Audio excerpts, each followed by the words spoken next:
This video will be about the early stages of construction of the large solar development. But first, a few other things. Up until now, the fight against Total Energy's solar plan has come up against the government's net zero ideology. That tends to ignore local objections. The change of Welsh government may now improve the chances of saving the local countryside.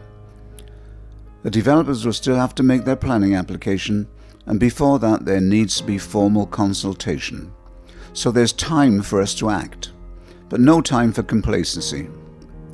Our newly elected Senate members need to be in the vanguard with us.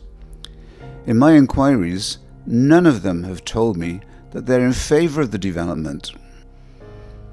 I've dealt with Total Energies since the beginning of their project a year ago.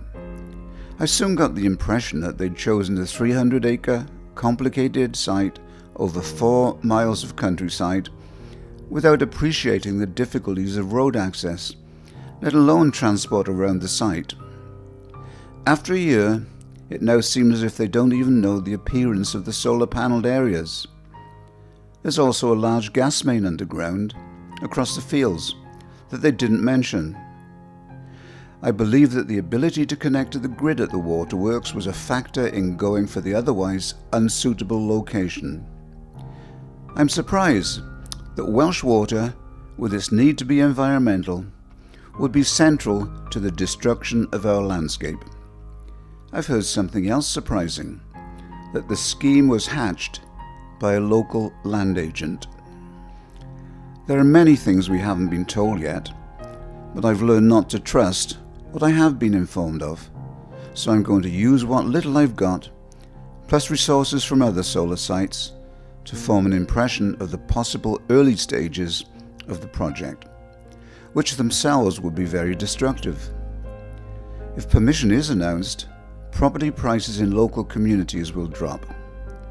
There's no consideration of this, and there's no compensation for it. The damage has already begun in this way. Because of runoff from the panelled fields, increased flooding is a great risk. The company has investigated the land, using excavations in the fields to test this. The results have been poor. Runoff won't be absorbed by the soil, so there's a chance of large channels being dug across the fields for drainage. The water would only go into the brook and river more quickly, and that could make things worse than they have been. They don't seem to have worked out how the continuous stream of heavy goods vehicles will get here. It may be past the Grange Hospital, or perhaps through Caerleon. Both encounter the difficult Ponthir House junction, or through Usk and past Llangibby, along the fast meandering Treharbour Road towards Llanfrechfa, and then left, up the very steep, narrow and windy Pennywelm pitch. There are weight restrictions on all routes, and if vehicle weight was limited, it would multiply the number of vehicles and the volume of heavy traffic for up to 2 years. It would risk damage to bridges and roads, as well as adding to pollution and noise. There would obviously be increased congestion. Assuming that the previous idea of lorries coming through the tiny church road in Llanfrechfa has been abandoned, the Ponthir House junction and the lanes would present equally enormous challenges, possibly addressed by road restrictions, traffic lights and handheld stop-go signs.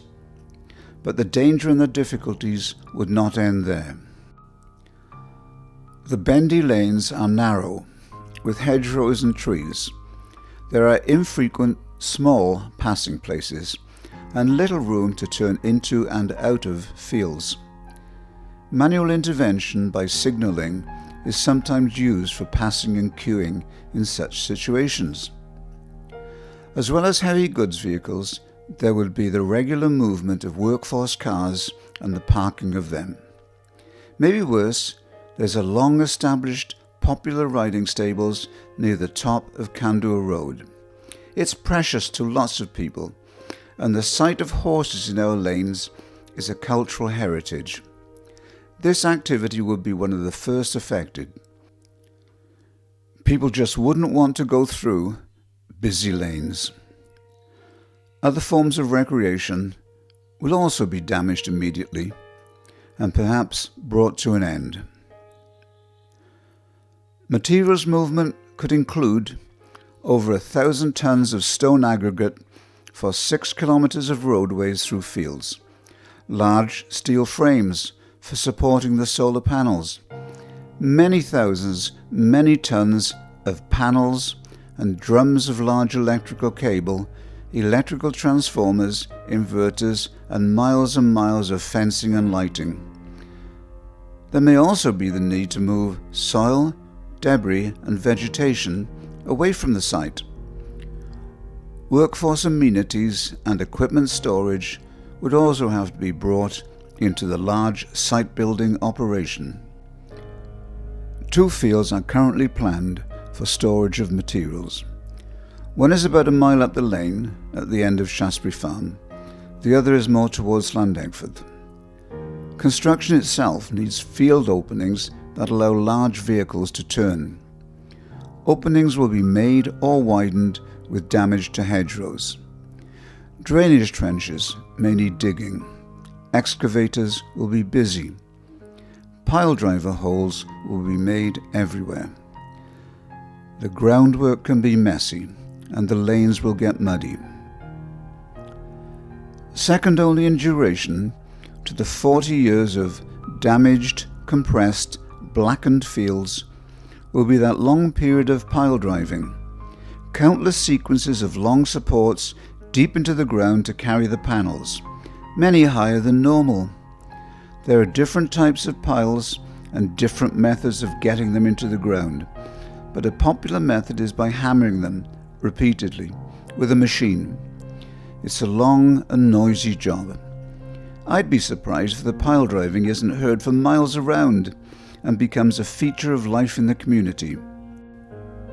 To take the electricity, the substation at the waterworks will grow, and cables will need to reach all the fields and panels, with the main cable going under the fields.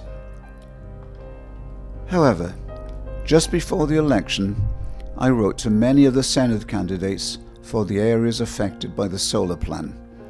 None of them expressed agreement with it. Now that the dust is settling on the election, with our assistance, the new Senedd could enable our salvation.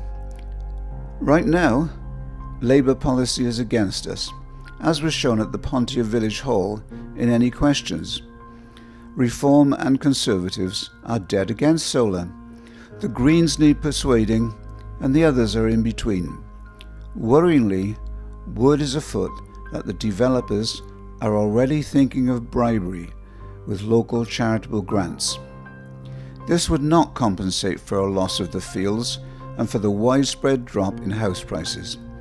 But community acceptance of gifts would certainly help the developers to gain favour with the government, other bodies, and much of the media. Complicity could become our legacy.